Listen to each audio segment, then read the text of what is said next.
Hello student, स्वागत है आपका कक्षा 10 सामाजिक विज्ञान की एक और महत्वपूर्ण वीडियो में। दोस्तों, अभी हम लगभग कक्षा 10 सामाजिक विज्ञान में 4 नंबर वाले, 3 नंबर वाले और 2 नंबर वाले सभी इम्पोर्टेंट क्वेश्चन कर चुके हैं। अब हम करने जा रहे हैं 1 नंबर वाले। और 1 नंबर वाले दोस्तों, अगर मैं बात करूं तो देखिए, हमारा जो प्रश्न क्रमांक 1 से 5 तक 30 वस्तुनिष्ठ प्रश्न होंगे। प्रत्येक प्रश्न पत्र 1 अंक निर्धारित है। कैसे? देखिए, 6 नंबर के सही विकल्प आते हैं, 6 नंबर के रिक्त स्थान, 6 नंबर के सत्ता, 6 नंबर की सही जोड़ी और 6 नंबर के एक वाक्य में उत्तर। अब बात ये आती है कि हम कैसे पढ़ें और कहाँ से पढ़ें और कौन से पार्ट में से सबसे ज़्यादा पूछे जाने हैं। तो वो सारी चीज़, आज सारी बातें हम देखेंगे, सारे क्वेश्चन देखेंगे, कौन से पार्ट में से कितने नंबर के पूछना है और कौन से पार्ट में से सबसे ज़्यादा नंबर के आना है। तो आप बिल्कुल लास्ट तक रहिए, मैं आपको सारी चीज़ें बताऊंगा और जो मैं बताने जा रहा हूँ वो आपको अच्छे से पढ़ना है। ठीक है, चलिए स्टार्ट करते हैं और देखते हैं कौन सी चीज़ कहाँ से आती है। देखिए दोस्तों, अध्याय आता है एक और इसमें है संसाधन एवं विकास। लेकिन इसमें से आपकी ओटी नहीं आनी है, यानी कि 1 नंबर वाला प्रश्न नहीं आना है। इसमें से दो दो नंबर के दो प्रश्न आना है जो मैं कवर करवा चुका हूँ। अब दोस्तों, आपका अध्याय 2 आता है वन एवं वन्य जीव संसाधन। इसमें से आपकी 1 नंबर की एक प्रश्न पूछा जाना है वस्तुनिष्ठ। तो इसको आपको ज़्यादा ध्यान नहीं देना है, थोड़ा सा आपको क्या करना है, थोड़ा सा जी देखिए, इसमें से पिछली बार अगर मैं बात करूं तो खालिस्तान पूछा गया था। जैसे कि खालिस्तान की पूजा सदियों पुराना जनजातीय विश्वास है ना। तो इसका आंसर क्या है? प्रकृति की, यानी कि प्रकृति की पूजा हमारी जनजाति करती है। तो इसमें से खालिस्तान पिछली बार पूछा गया था। इसमें से 3 खालिस्तान दे रखे हैं जो आपको पढ़ लेना है। यानी कि 1 नंबर का इसमें आना है तो आपको 1 नंबर के लिए आपको थोड़ा सा पढ़ना पड़ेगा, ज़्यादा कुछ नहीं इसमें से। देखिए, मैं बताते चल रहा हूँ। इनमें से कौन सा संरक्षण तरीका समुदाय की सीधी भागीदारी नहीं करता? तो इसमें से संयुक्त वन प्रबंधन, चिपको आंदोलन, बीज बचाओ आंदोलन, वन जीव पशु बिहार परिसीमन। तो ये इसका आंसर सही हो जाएगा। दूसरा आता है जैव विविधता के संदर्भ में भारत में विश्व की कितने प्रतिशत जैव उपजातियां पाई जाती हैं? तो इसका आंसर आपका हो जाएगा 8%। ठीक है जी, पढ़ लेना क्योंकि इसमें से पूछा जाएगा। भारत में वन्य जीव सुरक्षा अधिनियम कब पारित हुआ? तो अपन को पता है जी, 1972 में पारित हुआ था। ठीक है, इसी टाइम पर टाइगर प्रोजेक्ट आया था। और नेक्स्ट है प्रोजेक्ट टाइगर परियोजना प्रारंभ हुई। तो देखिए, इस टाइम पर हुई थी, यानी कि जी आपकी 1973 में, इसके जस्ट 1 साल बाद। खालिस्तान आपका पहला खालिस्तान है। वन खालिस्तान उत्पादक हैं जिन पर दूसरे सभी जीव निर्भर करते हैं। तो प्राथमिक, हमारा प्राथमिक क्षेत्र में वन आता है ना। दूसरा, देश में आधे से अधिक वन क्षेत्र खालिस्तान घोषित किए गए, आरक्षित घोषित किए गए। ठीक है जी, आपके दो सत्ता दे रखे हैं, इनको पढ़ लेना। मध्य प्रदेश में स्थायी वनों के अंतर्गत सर्वाधिक वन क्षेत्र है। तो ये बिल्कुल सही है, सत्य है। और वन्य जीव और कृषि फसल उपजातियों में अत्यधिक जैव विविधताएं पाई जाती हैं। तो ये भी सत्य है। दोस्तों, ये आपकी 3 जोड़ी हैं, इनको मिला लीजिए, ये आपके आंसर दे रखे हैं। अब देखिए, इसमें से एक वाक्य में उत्तर हैं जो पूछे जा सकते हैं, इस बार पूछे जा सकते हैं। दोस्तों, आपको लास्ट तक रहना है। कौन से पार्ट में से कितने नंबर का पूछा जाना है, मैं सारे क्वेश्चन कवर करवा दूंगा आज आपका।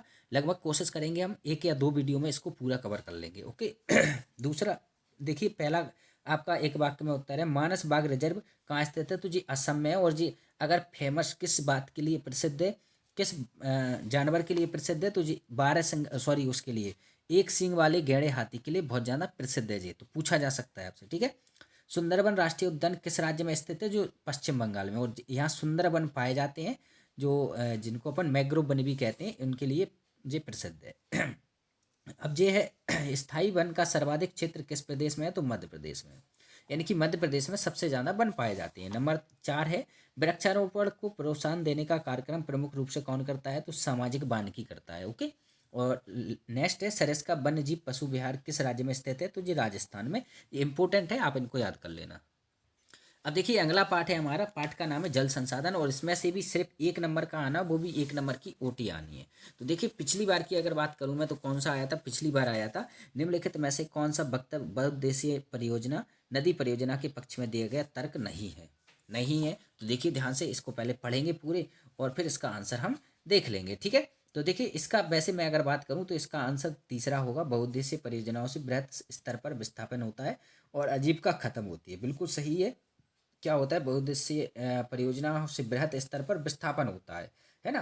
जो बांध वगैरह बनाते हैं अपन, तो इनसे क्या है, विस्थापन किया जाता है और आजीविका भी खत्म होती है। ये भी बात सही है।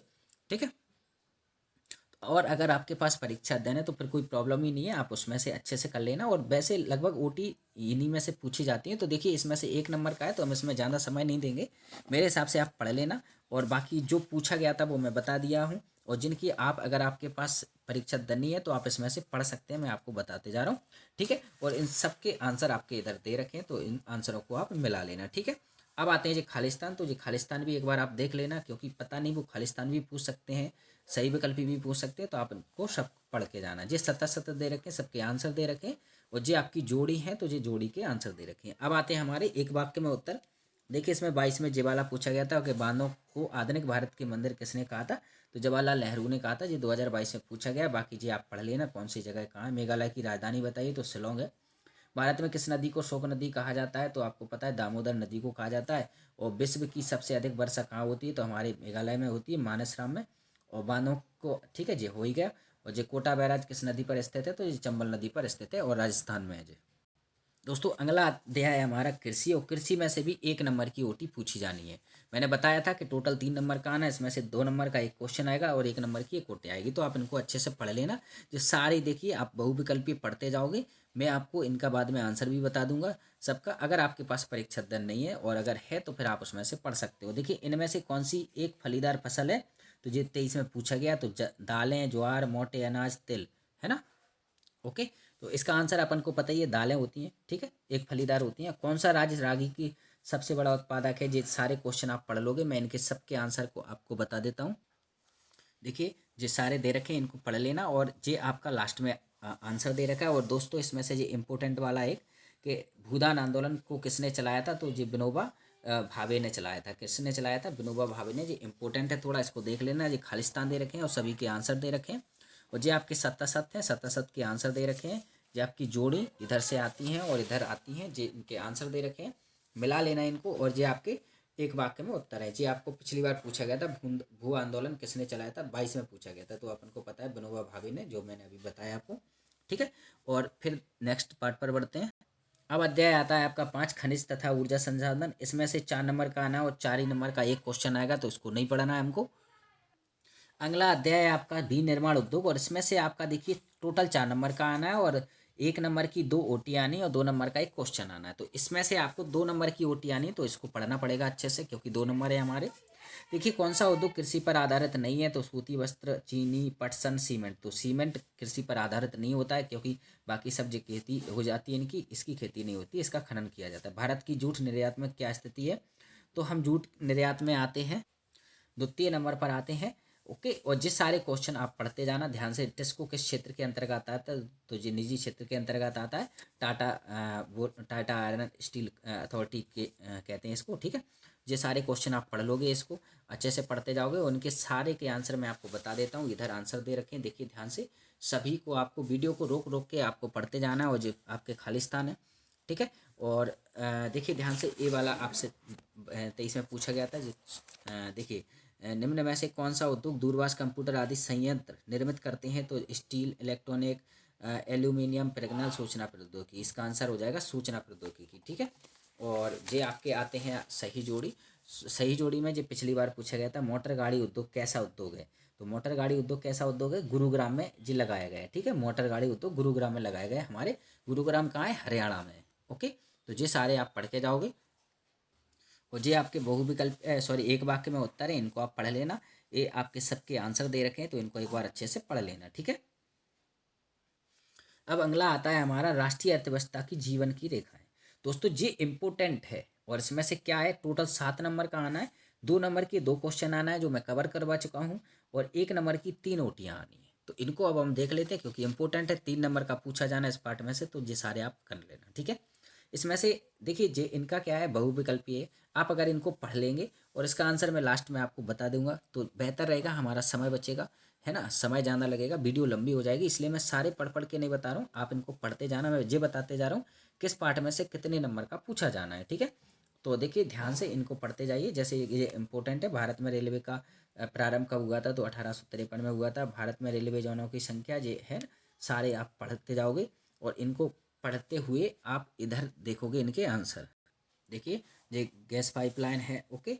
और इनको फिर आप जैसे जीरा जगदीशपुर जो गैस पाइपलाइन है इनको पढ़ लेना, इंपॉर्टेंट है। देश का सबसे पुराना कृत्रिम पत्तन कौन सा है, तो अपना जो तूतीकोरिन। ओके, इनको सबको पढ़ के और फिर इसका आपका आंसर जो यहाँ दे रखा है तो इसको आप अच्छे से पढ़ लोगे। ठीक है, जो आपके खालिस्तान दे रखे हैं इनके सबके आंसर यहाँ दे रखे हैं, देखिए ध्यान से इनको अच्छे से पढ़ लेना। जैसे कि जो क्वेश्चन है जो इंपॉर्टेंट है, देश की पहली रेलगाड़ी मुंबई और खालिस्तान के मध्य चलाई गई थी तो थाड़े के मध्य चलाई गई थी, देखिए इसका आंसर ये लिखा है। ठीक है, इनको अच्छे से पढ़ लेना आप। सतसत दे रखे हैं, सतसत आपका जी पूछा गया था कि कोलकाता एक समुद्री पत्तन है, सत्य या असत्य है, तो बिल्कुल सत्य है क्योंकि समुद्र के जस्ट नज़दीक है कोलकाता। ठीक है, और नेक्स्ट है आपका कृत्रिम पत्तन, तो कृत्रिम पत्तन चेन्नई है, कौन सा है, चेन्नई। ये 23 में पूछा गया था, बाकी सबको आप पढ़ लेना। ये रेलवे के वो हैं जॉन, तो ये पढ़ लेना इनके कौन से कहाँ हैं, इनको अच्छे से आप देख लेना, ये आंसर दे रखा है। ठीक है, और एक जे दे रखा है, ये आपके सही विकल्प हैं, सॉरी सही एक वाक्य में उत्तर हैं और इनको आप पढ़ लेना, ये सारे दे रखे हैं इनके आंसर हैं। ठीक है, तो हमारे देश का प्राचीनतम कृत्रिम पत्तन कौन सा है, तो चेन्नई है, इंपॉर्टेंट है, इसको अच्छे से पढ़ लेना। ठीक है, और सीमांत सड़क संगठन कब बनाया गया था, तो 1960 में बनाया गया था, यानी कि जो बॉर्डर सिक्योरिटी फोर्स ऑर्गेनाइजेशन जिसे अपन BRO कहते हैं, क्योंकि ये बॉर्डर पर हमारे जितने भी देशों के साथ सीमा साझा होती है उन पर जो सीमा सड़क बनाने का काम होता है वो यही करता है, सीमांत सड़क संगठन, है ना। अब दोस्तों हमारा नेक्स्ट अध्याय है, अध्याय यूरोप में राष्ट्रवाद का होता है। और दोस्तों इसमें से आपका प्रश्न नहीं आना, देखिए 2 नंबर का आना है, टोटल 2 नंबर की इसमें से आपकी क्वेश्चन एक नंबर वाले क्वेश्चन ही आना है, तो इसको आपको अच्छे से पढ़ना है। देखिए क्या है, जिस सारे बहुविकल्पीय दिए इनको आप पढ़ते जाइए, मैं आराम आराम से बताते जा रहा हूँ ताकि आप सारे पढ़ सको, वीडियो को रोक रोक के पढ़ सकते हो। ठीक है, ये सारे दे रखे हैं और इनके आंसर आपके इधर हैं, देखिए ध्यान से, ये आपका 11वें नंबर से है और जिस सारे क्वेश्चन हैं ये आपका आंसर यहाँ दे रखा है। ठीक है, सबका देखिए, एक जो आया था 23 में आया था पिछली बार कि नेपोलियन का इटली पर हमला हुआ था, तो कब हुआ था, 1797 में हुआ था, थोड़ा इसको पढ़ लेना अच्छे से। ये आपके खालिस्तान है और खालिस्तान ये इंपॉर्टेंट खालिस्तान है सारे, इनको आप अच्छे से पढ़ लेना। और ये आपके आंसर दे रखे हैं, ये आपके सत्तासत हैं और सत्तासत के आंसर हैं, ये आपकी जोड़ी हैं, देखिए ये दे रखे हैं। और जो 23 में पूछा गया था कि नेपोलियन की हार हुई थी, तो नेपोलियन की हार आपकी हुई थी 1815 में हुई थी। ठीक है, इंपॉर्टेंट है। और जो नेपोलियन ने इटली पर हमला कब किया, तो ये 1797 में किया। और ये सारे आप पढ़ लेना इनको ध्यान से, ये आंसर दे रखे हैं। ठीक है, हमारा अगला अध्याय है, अगला अध्याय का नाम है भारत में राष्ट्रवाद। और दोस्तों इसमें इंपॉर्टेंट, क्योंकि ये इंपॉर्टेंट चैप्टर है, क्योंकि इसमें से टोटल 7 नंबर का पूछा जाना है और 3 नंबर की OT आनी है और 4 नंबर का एक क्वेश्चन आना है।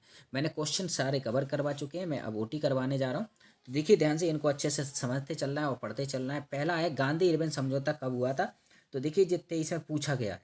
ओके, ठीक है, अच्छा इसका आंसर मैं बताऊं तो 5 मार्च 1931 को हुआ था। जिस सारे आपको पढ़ते चलना है, हिंद स्वराज नामक पुस्तक का लेकर। ठीक है, जिस सारे आप पढ़ते चलोगे, इनके मैं आंसर आपको बाद में बता देता हूँ। ओके, ये 6वें नंबर से यहाँ तक टोटल आपके 15 हैं, इनको आप पढ़ते जाना अच्छे से ध्यान से। ठीक है, और पढ़ते हुए आप इनके आंसर लगा के अच्छे से याद कर लोगे। ठीक है, ये 14 और 15 टोटल 15 बहुविकल्प दिए हैं, 15 के जो आंसर दे रखे हैं इनको आप पढ़ लेना।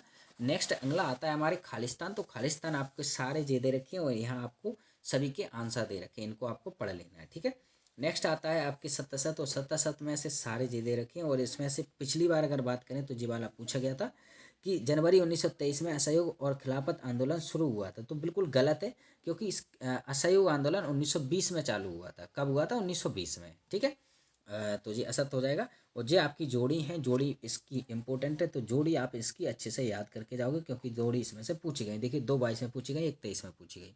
ये देखिए रॉलेट एक्ट तुझे 1919 में आया था, अपन को पता है। ठीक है, मॉन्टेगू चेम्सफोर्ड अधिनियम के तहत रॉलेट एक्ट आया था, जी आप सारे पढ़ लोगे। वंदे मातरम, तो वंदे मातरम बंकिम चंद्र चटर्जी चट्टोपाध्याय ने लिखा था। अब जैसे कि गुजरात के बरदौली में किसान आंदोलन, तो ये हुआ था आपका वल्लभ भाई पटेल, इससे संबंधित हैं। कांग्रेस का कलकत्ता अधिवेशन तो कब हुआ था, इसका आपका आंसर हो जाएगा जेवाला हो जाएगा, यानी कि सितंबर 20 में हुआ था। हिंद स्वराज का गठन किसने किया था, तो अपने इसने किया। ठीक है, हिंद स्वराज, ये आ गया दूसरे का आंसर, घा, यानी कि महात्मा गांधी ने किया था। और दूसरा गोलमेज सम्मेलन हुआ था आपका 1931 में। ठीक है, और ये आपके सारे ये एक वाक्य में उत्तर हैं, एक वाक्य में प्रश्न है, इनके आंसर मैं बताता हूँ आपको। तो ये आपके आंसर दे रखे हैं। दोस्तों आपको एक चीज़ पढ़ के जानी है, मैं अगर आपको बताऊँ तो जितने भी जो गोलमेज सम्मेलन हुए हैं, गोलमेज सम्मेलन की आपको डेट याद रखे जाना है। गोलमेज सम्मेलन 3 गोल में सम्मेलन हुए थे, तीनों को आपको पढ़ के जाना है अच्छे से, क्योंकि इसमें से एक क्वेश्चन पूछा जाएगा। अगला अध्याय है दोस्तों भूमंडलीकृत विश्व का बनना, यानी कि अध्याय 10 है। और इसमें से अगर मैं बात करूं तो टोटल 3 नंबर का पूछा जाना है। इसमें से 1 नंबर की एक ओटी आएगी, 2 नंबर का एक क्वेश्चन आएगा। तो इसी तरीके से हम इसको सारे बहुविकल्प इसके पढ़ लेंगे। सारे बहुविकल्प पढ़ते हुए इनकी आंसर देख लेते हैं।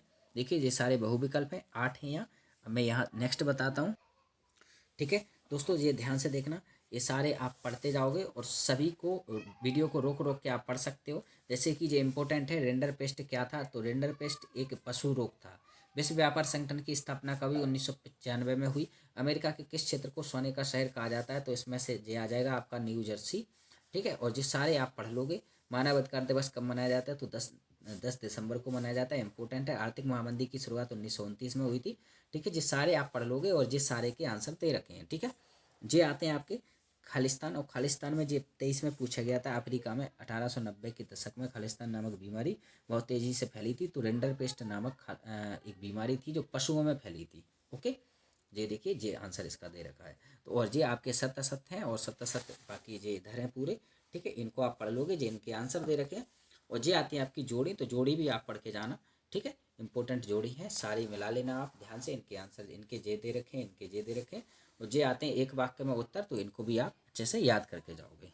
ठीक है दोस्तों, अगला अध्याय आता है 11, और 11 अध्याय में औद्योगिकरण का योग है, जिसमें से टोटल 4 नंबर का आना है। और इसमें से 1 नंबर की 2 ओटी आनी और 2 नंबर का एक क्वेश्चन आना है। अब ये इसी प्रकार से हम इन सबको पढ़ते जाएंगे और इनको मिलाते जाएंगे। इनका सारे का आंसर मैं आपको बाद में बता देता हूँ। देखिए यहाँ ये 9 नंबर तक है, और नेक्स्ट 10वां वाला इधर देखते हैं। तो देखिए ध्यान से, इधर ये आपके इस तरीके से सारे आपके बहुविकल्पीय क्वेश्चन दे रखे हैं, इनके सबके आंसर आपको याद करना है। ये आंसर दे रखे हैं, ये आपके खालिस्तान है, और खालिस्तान के आंसर दे रखे हैं। ये आपके सत्ता सत्य है, पूरे 7 सत्ता सत्य हैं। यहाँ इनके सभी के सातों के आंसर दे रखे हैं। ये जोड़ी है, और जोड़ी देखिए इसमें से, ये पिछली बार पूछा गया था कि जेम्स वाट क्या है, तो जेम्स वाट क्या है, एक भाप का इंजन है। ठीक है, और ये सारे क्वेश्चन आपको पढ़ लेना है इनको। ठीक है, इनके सारे के आंसर आपके सामने दे रखे हैं। ये आपके एक शब्द या एक वाक्य में उत्तर है। और इनमें से जी 22 में देखिए, ये वाला पूछा गया था, औद्योगिक क्रांति सबसे पहले किस देश में प्रारंभ हुई थी, तो अपन को पता है इंग्लैंड में प्रारंभ हुई थी। ठीक है, इनको सबको पढ़ लेना दोस्तों। इससे अगले वाले जो भी है, क्योंकि वीडियो ज़्यादा लंबी ना हो, इसलिए हम नेक्स्ट पार्ट के, यानी कि जे अभी हम 11 अध्याय तक औद्योगिकरण का योग तक कंप्लीट कर चुके हैं। इसकी नेक्स्ट पार्ट वाली सारे इंपॉर्टेंट ओटी मैं आपको नेक्स्ट वीडियो में करवाऊंगा। जब तक आप इनको अच्छे से याद कर लीजिए, और हाँ, वीडियो को लाइक ज़रूर कर दीजिए, चैनल को सब्सक्राइब कर लीजिए, और अपने दोस्तों को भी शेयर कर दीजिए। ठीक है दोस्तों, चलिए मिलते हैं नेक्स्ट वीडियो में जल्दी से।